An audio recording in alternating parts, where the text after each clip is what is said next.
Good morning guys! Siyempre nandito naman tayo para mag-jogging, mag-walking. Nakita nyo yan, makulimlim, cloudy. Pero kahit cloudy siya, naglalakad ako kasi naniniwala ako na kung maglalakad ka at hindi ka man pagpawisan, pero sa loob ng ating body, papawisan tayo. So ayun na nga guys, siyempre, hindi tayo titigil sa kakalakad. Dahil syempre iniisip natin yung ating health. So, gawin lang natin ang nararapat para hindi tayo makaramdam ng palpitation. At syempre yung pagkahilo. Actually guys, mula nung ginawa ko talaga ito pagja-jogging to everyday, pagising ko, kahit tumayo akong diretso, hindi ako nahihilo kasi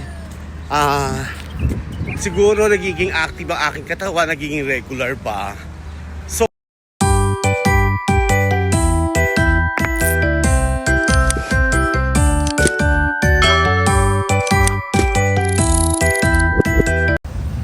So ayun ang tip ko sa mga may edad na 40, 50, 60 para maiwasan nyo yung mga vertigo, tapos yung paglalambot.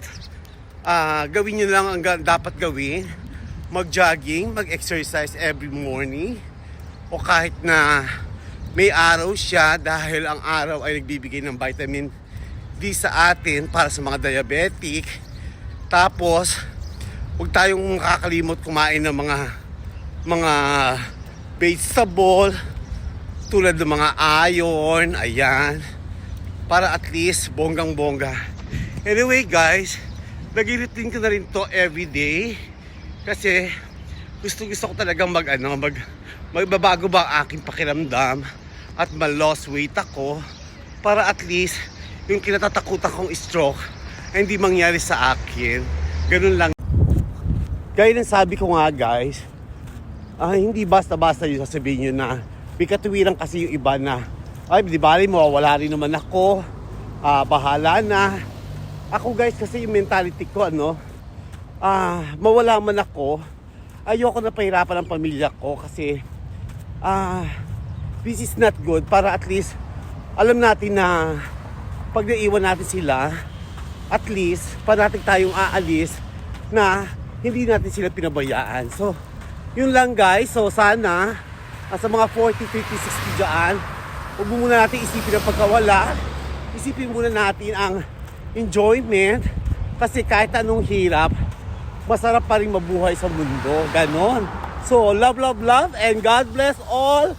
Iwas stress. Love you all. Mwah! So, katulad yan guys, tingnan nyo naman. Ang ganda ng feelings, di ba? Nakapag-walking ka, mapayapa, wala kang iniisip, kundi yung mag-jogging ka lang, mag-exercise. Tulad lang ang tubig na yan, napaka silent. Bakit kailangan mong paguluhin ang buhay mo? Kung ang buhay mo naman ay kaya mong kontrolin. Gaya ng sabi ko, kung ano man ang nangyayari sa buhay natin, yun ay kagagawan natin. Pinili natin yung buhay na yan. So, tama ang sabi nila na pinanganak ka na mahirap, huwag ka namang mamatay na mahirap pa. Problema mo na yon. Ganon. Ako, hindi man ako mayaman, at least nakokontrol ko ang lifestyle ko.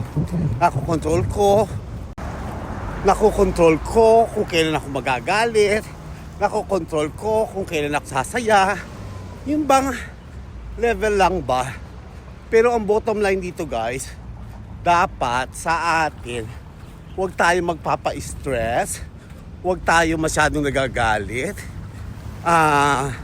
Piliin natin maging masaya.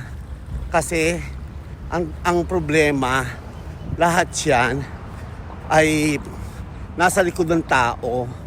So huwag kayong umarte. Yung 40, 50, 60, imbis na magalit kayo sa mga anak nyo, magalit kayo sa mga kapatid nyo, magalit kayo sa family nyo, well, i-jogging nyo na lang yan at sabayan nyo ng dasal. Ganun lang yon. So, ano pa sasabihin ko? Health is wealth. So love, love, love. Mwah!